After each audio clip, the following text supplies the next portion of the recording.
What anime fans? I'm back with another video review on episode 15 of Hirogaru Sky Precure. And boy, what an episode! This was a very interesting episode in my opinion. But I do have one problem about it. It's too soon. This episode should be at the end of May. Why? I'll get into that later. So, let's get into the review, guys. So the episode opens up with Sora and the guards facing off against a lot of Rambles. But there's been no Rambles only have to be purified. And we found out the reason why. Well, there were 5 Rambles that showed up, but 4 of them were taken down by the Captain Shalala and the other guards. Yeah, that's the name. Shalala! Sounds like Tra-La-La from Captain Underpants. You know those books, and the cartoon, which is actually a really good cartoon, by the way.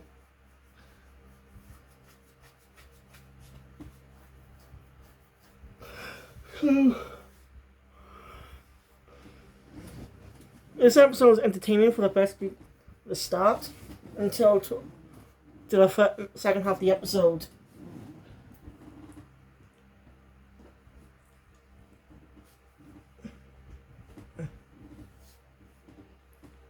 Well, the villain's name is Batamunda, whose voice actor is apparently of a Japanese voice actor. It's a character I grew up watching. I talk about he's the Japanese voice of Judai Yuki, aka Jaden Yuki from Yu-Gi-Oh! GX. Yeah, the first season of Yu-Gi-Oh! I ever watched as a kid. His Japanese voice actor played one of the villains of Precure. That's actually amazing. Like, I think the season being more hero thing. It's also acknowledging some of the actors from the show, moving on to some Shonen Jump anime. Like Rie Takahashi, or Rie, or whatever you want to pronounce it. She voices Mirai, aka Kill Miracle. But she's been in 3 Jump anime the past few years, as I know. She's Anzu Hoshino or Granted Killer. Ai Hoshino in Oshinoko. And Yuzuriha in Hell's Paradise. Those are the only Jump roles I know she has, but still. And look at Ai Perez, voice of Kyo Sky. Kyo Sama, sorry. She played Jolene Kujo in JoJo's Bizarre Adventure Stone Ocean. Power in Chainsaw Man. And Sango's voice actor is in Hell's Paradise as well. I bet they're acknowledging the more action-heavy parts of the franchise. Mostly done the market towards the boys side as well. That's all, it was just market towards girls. That's why it's just simple action. They can have great animation sometimes.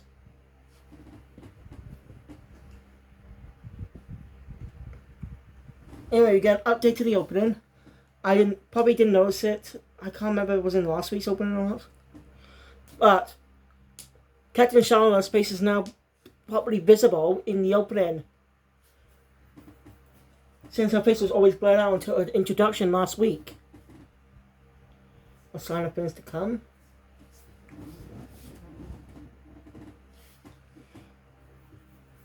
After that, after the opening, we cut to the king and queen congratulating on the other Captain Shalala's, the others, and the guards for their hard work. It should be easy for now.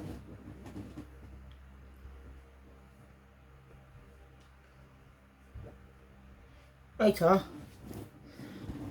Captain Shalala has a report on some about wild animal going on a rampage around town. She asked the one who reported the case when it times to show up. And at that time, the convenient moment, Sora just trying to settle down by handing on the neck like that. It was quite a funny moment. I wish they had this sweat drop. I just wish they had the teardrop sign on the back of their head for that moment. Oh, it's starting to get shonen anime-esque with the comedy. I think it's good they had comedy at the start. just know how the episode ends. Surprisingly, a little mature. Trusting his audience more. He's doing trust. I think Japan's censorship rules are strict, not as strict when it comes to kids, comes to TV anime for kids. It's because, in my opinion, they trust the audience. They trust them.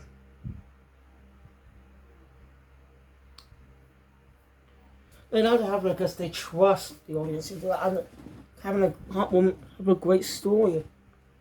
Very mature subjects. Look at the popular Avatar: The Lost Airbender. It's a kid show on Nickelodeon. The channel that does not have any story-driven cartoons. That's mostly known for its comedy. Mostly, actually, mostly known. It's the SpongeBob and Low House channel. Get me?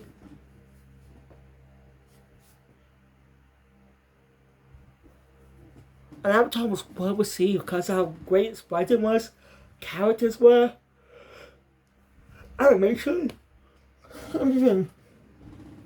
And it was very mature. Hell, its sequel series, which got much more darker, with one of the characters literally being killed on screen. Like, death. It's dark. That's why shows. I don't know why parents should complain about how violent the show is. If it tells like a parent's story that's mature and still like kids can enjoy, then why not have that? Parents really know better. Look, tell me, has anyone who ever watched Avatar: The Last Airbender ever become a killer, a serial killer? No, because they can't can't do the actions in real life unless they can do the martial arts. But they're kids, they don't know anything about martial arts. I'm going off topic, sorry. Oh god, I really got that habit. So yeah, Captain Charlotte comes to Source Rescue, but Source she can handle this on her own because it's not a bad animal. It's injured, that's why it's on a rampage. So yeah, everyone must be calmed down. And so Captain Charlotte have a nice chat. We get a new flashback of when Sora was young. You know? Of when she gave that pendant to Captain Shalala. We actually see Sora's parents for the first time. Granted, no brother. She mentioned she had a brother. I'm not sure she ended up treating Sebastian like a brother, younger brother, in some future episode. When Sebastian gets really hurt. We'll see how that happens. We'll see if they ever do that. If they don't, it's a missed opportunity. It's a real missed opportunity to do that. Like, the original Precure didn't do that. Didn't have Ryota find... What? I'm wondering what happened if Ryota found out Precure's secret. No, I hate Ryota's Japanese actor. I just don't like the way it sounds. But his dub voice better, in my opinion. But I don't know, these Japanese actors and dub actors are both great. I'm off topic again. Sora's actor does some impressive voice work in this episode too. A little bit later.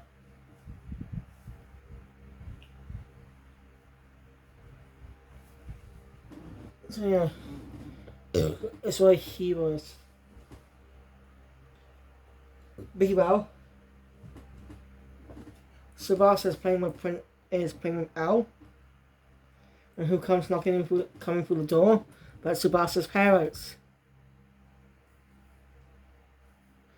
The episode description was a big old lie.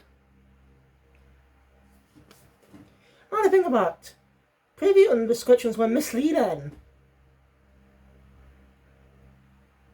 They do go to another village, but that's not where everything's been happening. It's entirely in Skyland. Here. That's misleading. When it's being said and stuff, it's misleading. Granted, that may be the sub's fault. So yeah, we get a nice interaction. We actually see Sebastian's parents as human forms when you interact with him. When Masha mentions herself, when Sebastian mentions they were living together on Earth, they think they were dating. It was quite funny.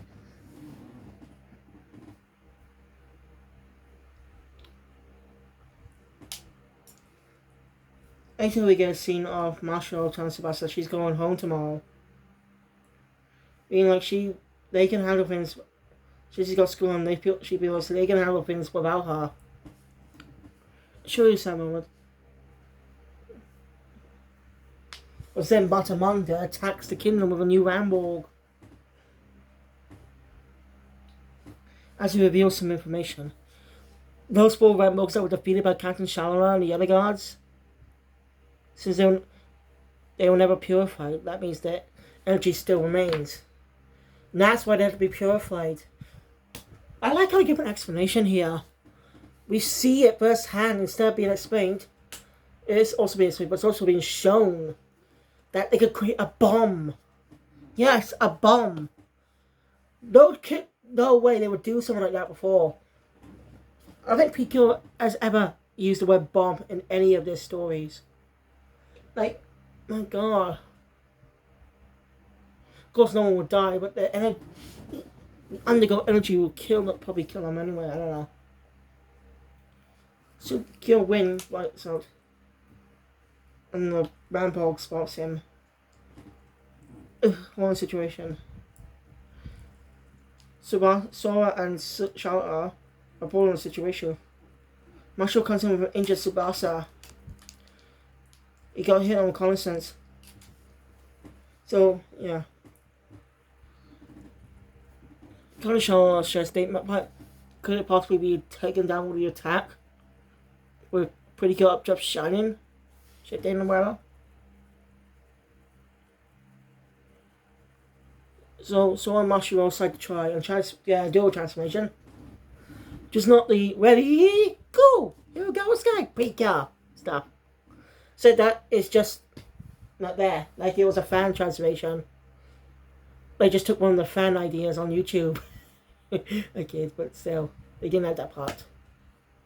Yeah, it makes sense. This is a die situation. I like the choice here. Thing is, the music, when they use pretty good updraft shifting, use the usual moves and stuff, the music is not the same music. It's more dramatic music because this is a more of a tense scene. And having the same music over and over being played in this tense scene ruins the tension. That's a great artistic choice that they've never done before, I think. Oh, shit. I think they have done that before. Feel free to let me know. But still, the choices in this episode, magnifique. So yeah, the Rambo though is trying to keep it apart. So Guy and Pazam are okay, originally limit, but trying their best. Captain Charlotte decides to head out to fight itself. She cuts off its arms. And when he goes, it leaves a burst of undergo energy. And she says to Sora, it's heal time. She's engulfed by the undergo energy. Like she was in an emotional moment.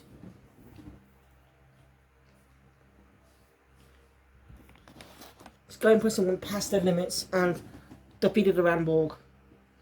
And Ian passed out. He's Batamonda in the kingdom. No, that wasn't even part of his plan, by the way. He's very pissed. Also, he sets us up proper Kabuto immediately. Like, pretending having a calm demeanor, but loses his temper a lot.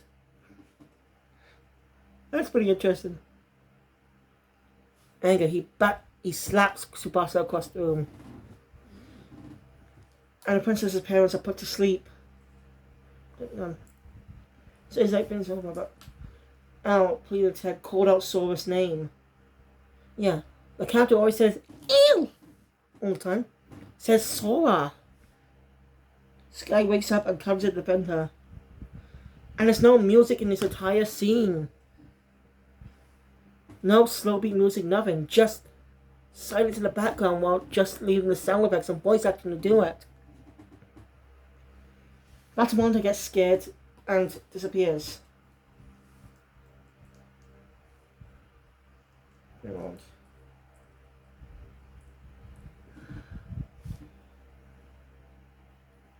So yeah. After that, so the girls are searching for Captain Shalala, no luck. She's gone missing.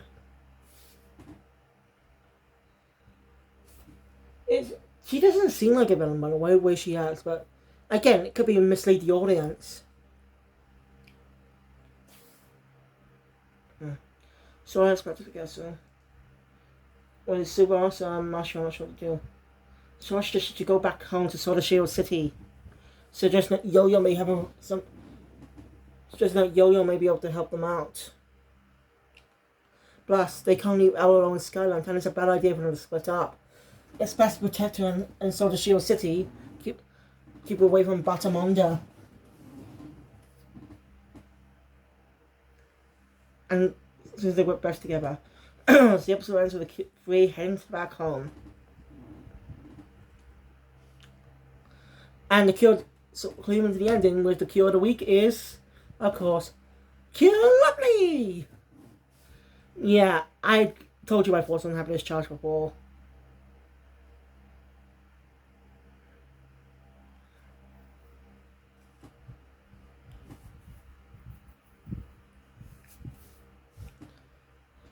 Maybe they tried to be bold back then, but that backfired, and that's why I'm afraid to do anything now.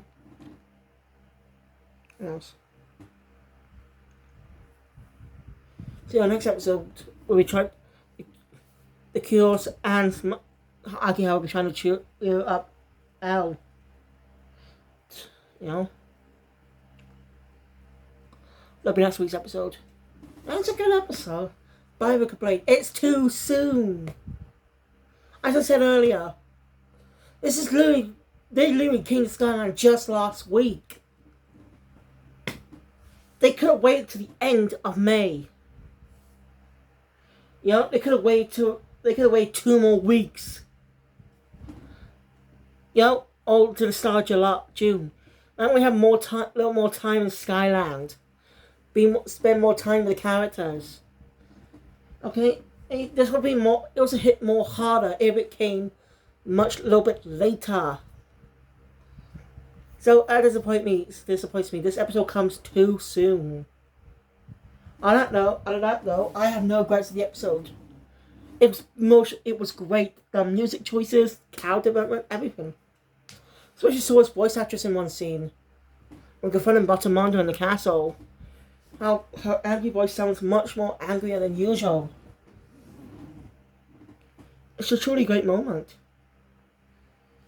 Again, this should have come later in the season. A little bit later. At the end of the month or the start of next month.